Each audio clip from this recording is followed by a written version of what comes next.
आखिरकार 16 दिनों के गतिरोध के बाद अमेरिका का शटडाउन संकट खत्म हो गया और दुनिया की सबसे बड़ी आर्थिक महाशक्ति अमेरिका की कर्ज लेने की सीमा भी बढ़ गई है।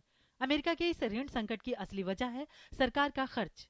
दुनिया के तमाम और देशों की तरह ही अमेरिकी सरकार का खर्च उसकी आय से ज्यादा है, जिसकी वजह से उसे कर्ज लेना पड़ता है। अमेरिकी सरकार वित्तीय संस्थानों, बैंक, कॉरपोरेशंस और विदेशी संस्थानों से कर्ज लेती है। इस पर वो ब्याज भी अदा करती है। लेकिन राजनीतिक मतभेदों की वजह से अमेरिकी सरकार इस बार संकट में फंस गई। कर्ज की सीमा बढ़ाने के लिए सरकार को सीनेट के साथ ही प्रतिनिधि सभा की भी मंजूरी जरूरी होती है। अमेरिका को 17 अक्टूबर से पहले कर्ज लेने की सीमा बढ़ानी थी।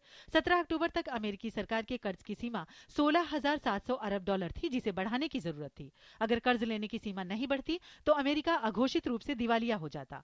संकट उस समय गहरा गया जब अमेरिकी प्रतिनिधि सभा में बहुमत रखने वाले रिपब्लिक सांसदों ने कर्ज की सीमा बढ़ाने को मंजूरी देने से इनकार कर दिया। उन्होंने धमकी दी कि जब तक ओबामा अपनी अति महत्वाकांक्षी हेल्थ केयर योजना को वापस नहीं लेते, वो मंजूरी नहीं देंगे। अमेरिकी कोषागार ने साफ कर दिया कि आखिरी तारीख के बाद उसके पास एक दिन के लिए भी जरूरी पैसा नहीं है। अगर ये मंजूरी नहीं मिलती तो अमेरिकी सरकार गंभीर संकट में फंसती और उसके पास ब्याज भरने का पैसा भी नहीं रहता, जिसके दुनिया भर में गंभीर आर्थिक परिणाम होते। लेकिन आखिरकार दोनों पक्षों में बात बन गई और शटडाउन संकट टल गया। माना जा रहा है कि अमेरिकी फैसले का भारतीय शेयर बाजारों पर सकारात्मक असर दिखेगा, लेकिन हुआ उल्टा। सेंसेक्स और निफ्टी दोनों में गिरावट हुई। खैर, जो कुछ भी बाजार में हो रहा हो, एक बात तो तय है कि अमेरिका से जुड़ी तमाम भारतीय कंपनियों के लिए ये अच्छी खबर है।